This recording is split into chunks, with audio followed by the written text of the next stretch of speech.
இன்னைக்கான வீடியோ தாங்க வந்திருக்கு. வீடியோ வந்து சூப்பரா இருந்துச்சு அப்படின்னு தாங்க சொல்லணும். அதாவது பாரதிக்கு வந்து எல்லா உண்மையும் தெரிஞ்சு போச்சு அப்படின்னு தாங்க சொல்லணும். அதாவது தமிழ காணும்னு சொல்லிட்டு அவங்களுக்கு தெரிஞ்சு போச்சு. இன்னொரு பக்கம் பார்த்தா நம்ம மரகதத்துக்கு வேற உண்மை தெரிஞ்சு போச்சு. நம்ம அறிவு இருக்கார்ல, அறிவு வந்து எல்லாத்தையுமே போட்டு உடைச்சிட்டாரு. உங்க மகன கொன்னு தான் நாங்க வந்து இதயத்த எடுத்தோம். அத எடுக்க சொன்னது யாரு? சாரதா அப்படிங்கிற மாரி விஷயத்த எல்லாத்தையுமே வந்து போட்டு உடைக்கிறாரு அப்படின்னு தாங்க சொல்லணும். அதெல்லாம் பார்க்குறக்கும் சேனல மட்டும் மறக்காம லைக் அண்ட் சப்ஸ்கிரைப் மட்டும் பண்ணிருங்க. ஃபர்ஸ்ட்டு எடுத்தோனே நம்ம தமிழும் ஆண்டாளும் ஃபோன் பேசிக்கிட்டு இருக்கிற மாரி தான் காட்டிக்கிட்டு இருக்காங்க. அப்போ வந்து ஆண்டாள வந்து சொல்றாங்க, "ஏய் தமிழ் இன்னும் உனக்கு 3 மணி நேரம் தான். ஒழுங்கா வந்து சேர்ந்துரு." சாயங்காலம் பார்த்தா அவங்க அம்மா வந்து, "உனக்கு பாஸ்போர்ட் சைஸ் ஃபோட்டோ எடுக்கிறதுக்காக உன்னைய வந்து ஸ்டூடியோ கூட்டு போனாங்கன்னு சொன்னாங்க. ஒழுங்கா வந்துரு." அப்படிங்கிற மாரி சொல்லிட்டு இருக்காங்க. "என்ன ஆண்டி ஒரு இடத்துக்கு வந்தா ஃப்ரீயா கூட இருக்க விட மாட்டேங்கிறீங்களே." அப்படிங்கிற மாரி சொல்றாங்க. "ஆமாடி உன்னைய அனுப்பி வச்சுட்டு நான் உங்க அம்மாட்ட திட்டு வாங்கிட்டு இருக்கவா? ஒழுங்கா வந்து சேரு." அப்படிங்கிற மாரி வந்து ஆண்டாள் சொல்றாங்க. ஆண்டாள் வந்து ஃபோன் பேசிட்டு அந்த பக்கம் திரும்புறாங்க. பார்த்தா பின்னாடி வந்து பாரதி நிக்காங்க. "ஏய் இருடி நானும் வாரேன். நம்மளும் போய் சேர்ந்து போய் லஞ்ச் பாக்ஸ் வந்து குடுத்துட்டு வந்துருவோம்." அப்படிங்கிற மாரி சொல்றாங்க. "ஏய் எதுக்குடி நீ அலையிற? நான் வேணா போயிட்டு வந்துடுறேன்." அப்படிங்கிற மாரி சொன்ன உடனே, "அதெல்லாம் ஒண்ணும் வேண்டாம். நான் வாரேன். 2 பேரும் சேர்ந்து போவோம். எனக்கு வீட்ல இருக்கிறதுக்கு வந்து ரொம்ப போரா இருக்கு. அங்க போயிட்டு வந்தா கொஞ்ச நேரம் நல்லா இருக்கும்ல." அப்படின்னு சொல்லிட்டு அவங்க 2 பேரும் வந்து ஒரு பக்கம் பேசிக்கிட்டே போற மாரி காட்டிக்கிட்டு இருக்காங்க. அந்த பக்கம் பார்த்தா நம்ம தமிழ் வந்து ஆதிக்கிட்ட வந்து நடந்த விஷயத்த சொல்கிறாங்க. "அப்பா நான் வந்து 3 மணிக்குள்ளே அங்கே போகணும்ப்பா." அப்படிங்கிற மாதிரி சொல்கிறாங்க.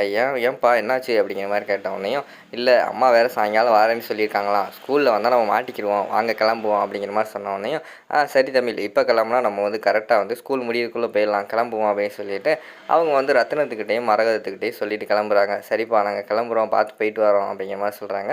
உடனே வந்து மரகதம் வந்து திருநீரெல்லாம் பூசி விடுறாங்க. அந்த நேரத்தில் வந்து நம்ம ரத்னம் வந்து சொல்கிறாரு, "எப்படியாவது சீக்கிரமாக வந்து பாரதி இந்த வீட்டுக்கு கூட்டு வந்துருப்பா." அப்படிங்கிற மாதிரி சொல்கிறாங்க. சரி நான் வந்து கண்டிப்பாக வந்து கூடிய சீக்கிரம் வந்து இந்த வீட்டுக்கு வந்து பாரதியை கூட்டு வந்துடுறேன். அதுக்கு முன்னாடி நீங்கள் அங்கே வந்து எதுவும் தெரிஞ்சுக்கிற மாதிரி காட்டிக்கிறாதீங்க அப்படிங்கிற மாதிரி சொல்கிறாங்க. சரிப்பா நான் வந்து பாரதி இருக்கிறேன்னா தெரியாத மாதிரி நான் இங்கேயே இருக்கிறேன். நீங்களே கூட்டு வந்துடுங்க அப்படிங்கிற மாதிரி சொன்னோடனே சரின்னு சொல்லிட்டு நம்ம ஆதி வந்து வண்டியில் கிளம்பி போகிற மாதிரி தான் காட்டிக்கிட்டு இருக்காங்க. கிளம்பி போகிற வழியில் பார்த்தா அங்கே அறிவு ஒரு ஆள் செட் பண்ணி வச்சுருக்காரு. அவர் வந்து பார்த்து ஃபோன் போட்டுடுறாரு. அதாவது ஆதியும் தமிழும் வந்து காரில் போய்கிட்டு இருக்காங்க அப்படின்னு சொல்லிட்டு ரவுடிகளுக்கெல்லாம் தகவல் கொடுக்குற மாதிரி காட்டுறாங்க. இவங்க ஆதியும் தமிழும் வந்து போய்கிட்டு இருக்காங்க. அப்போ வந்து 4 ரவுடிங்க வந்து வழி மறிக்கிறாங்க. அப்போ வந்து அங்கே இந்த டிரைவர் வந்து சொல்கிறாரு, "டேய் யாரா நீங்கள் வண்டிக்கு முன்னாடி வந்து நின்றுட்டு இருக்கீங்க விலகுங்கடா." அப்படிங்கிற மாதிரி சொன்னோன்னே, "யோ எதுக்குயா என்னோட வண்டி இடிச்சிட்டு வந்த?" அப்படிங்கிற மாதிரி வந்து அந்த ரவுடி கேட்காங்க. "நான் எப்படா இடிச்சிட்டு வந்தேன்? நீங்கள் என்னடா இப்படி பேசிக்கிட்டு இருக்கீங்க?" அப்படிங்கிற மாதிரி சொல்கிறாங்க. "யோ இடிக்காமையா நாங்கள் வருவோம்?" அப்படிங்கிற மாதிரி சொல்கிறாங்க. "டேய் சவாரி நேரம்டா வழி விட்றா." அப்படிங்கிற மாதிரி சொன்னோடனே, "அப்படியா அப்போனா அந்த சவாரி இறக்கி விட்டு நீ கிளம்பு." அப்படிங்கிற மாதிரி ரவுடி சொன்னோடனே ஆதிக்கு வந்து புரிஞ்சிருச்சு.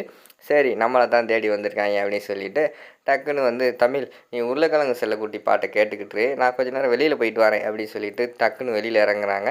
இறங்குனோடனே அந்த 4 ரவுடிங்கிட்ட போய் சொல்கிறாங்க, "இங்கே பாருங்கடா நீங்கள் இப்போ வந்த மாதிரியே திரும்பி போகணும்னு நினச்சிங்கன்னா அப்படியே போயிருங்க. இல்லை எனக்கு ஒரு கை வேண்டாம் கால் வேணாம்னு நினச்சிங்கன்னா என் கூட சண்டைக்கு வாங்க." அப்படிங்கிற மாதிரி சொன்னோடனே, "என்னடா பட்டங்காட்டுறியா?" அப்படின்னு சொல்லிட்டு அவங்க வந்து சண்டைக்கு வர மாதிரி தான் காட்டிக்கிட்டு இருக்காங்க. ஆதி 4 பேர்த்தையும் அடி வெளுன்னு வெளுத்துடுறாரு. வெளுத்துட்டு கடைசியில் ஒருத்தரை பிடிச்சி வந்து சொல்கிறாரு, "இங்கே பாரு உன்னை இப்போ யார் அனுப்புனானோ அவன்கிட்டயே போய் சொல்லு. திருப்பி திருப்பி என்னை அழிக்கிறதுக்கு ஆள் அனுப்புனானா ஒரு நாள் அவனை கண்டிப்பாக நான் அழிச்சிருவேன்னு சொல்லிடு." அப்படிங்கிற மாதிரி சொல்லிவிட்டு அந்த இடத்துல அந்த ரவுடியை வந்து ஆதி வந்து விரட்டி விட்றாங்க. அடுத்த சைடில் வந்து பாரதி வந்து ஃபோன் போடுறாங்க ஆதிக்கு. "ஆதி தமிழை காணோம் ஸ்கூலுக்கு வந்திருந்தேன். காலையிலேயே வந்து ஸ்கூலுக்கு வரலையா?" அப்படிங்கிற மாதிரி சொன்னோன்னே, "ஐயோ என்னாச்சு?" அப்படிங்கிற மாதிரி தெரியாத மாதிரி கேட்குறாங்க. பக்கத்தில் பார்த்தா தமிழ் வந்து சிரிச்சுக்கிட்டே உட்காந்துருக்காங்க. "தமிழ் சிரிக்காதீங்க மாட்டிக்கிருவோம்." அப்படிங்கிற மாதிரி சொல்கிறாங்க.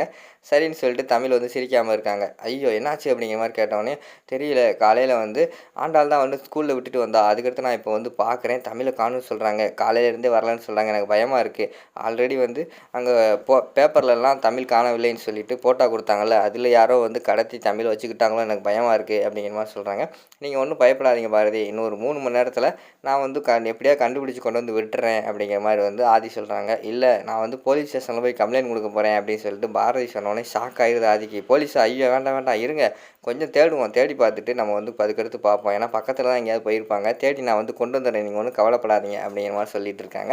"சரி உங்களை தான் நம்பியிருக்கேன். சீக்கிரமாக வந்து தமிழை கூட்டு வந்துருங்க." அப்படிங்கிற மாதிரி வந்து பாரதி சொல்கிறாங்க. "நீங்கள் ஒன்றும் கவலையே படாதீங்க நான் பார்த்துக்கிறேன்." அப்படின்னு சொல்லிட்டு அவங்க 2 பேரும் காரில் வேகமாக வந்துக்கிட்டு இருக்கிற மாதிரி தான் காட்டிக்கிட்டு இருக்காங்க. அடுத்த சீனில் பார்த்தா நம்ம அறிவும் ஸ்வேதாவும் ரொம்ப நாள் கழித்து வராங்க. வந்துட்டு ரத்தினத்துக்கிட்டையும் மரகதத்துக்கிட்டையும், "என்ன பெருசு உன்னோட பேரனையும் உன்னோட மருமகனையும் பேத்தியையும் பார்த்தாச்சு போல." அப்படிங்கிற மாதிரி சொல்கிறாங்க. "டேய் இப்போ உனக்கு என்னடா வேணும்?" அப்படிங்கிற மாதிரி கேட்காங்க.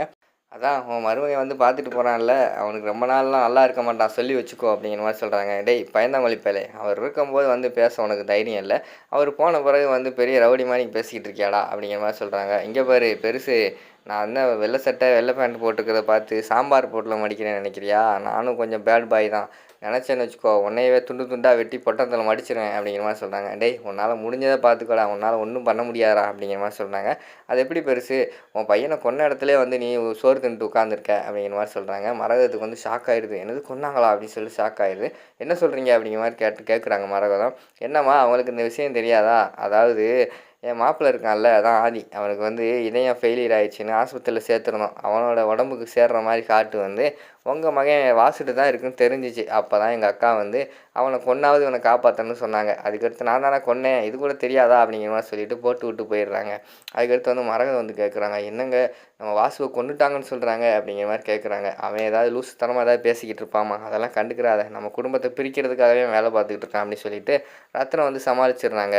அடுத்த சீனில் அறிவும் நம்ம ஸ்வேதாவும் பேசிக்கிட்டு இருக்காங்க. அப்பா ஆதி ஒன்றுமே பண்ண முடியலப்பா, இவ்வளோ தூரம் வந்துட்டு போயிருக்கான், அவனை எதுவுமே பண்ண முடியல அப்படின்னு சொல்லிட்டு புலம்பிக்கிட்டு இருக்காங்க. அவனை எதுவுமே பண்ண முடியாதுன்னு தெரிஞ்சு போச்சுமா, இனிமேல் வந்து அவனை அட்டாக் பண்ணி பிரயோஜனம் இல்லை, அவனை சுற்றி இருக்கிறவங்கள அட்டாக் பண்ணாலே அவன் கதி கலங்கிடுவான் அப்படி சொல்லி பேசிக்கிட்டு இருக்கிற மாதிரி காட்டுறாங்க. அதோட பார்த்தீங்கன்னா ஃபஸ்ட் எபிசோட் முடிஞ்சிருது.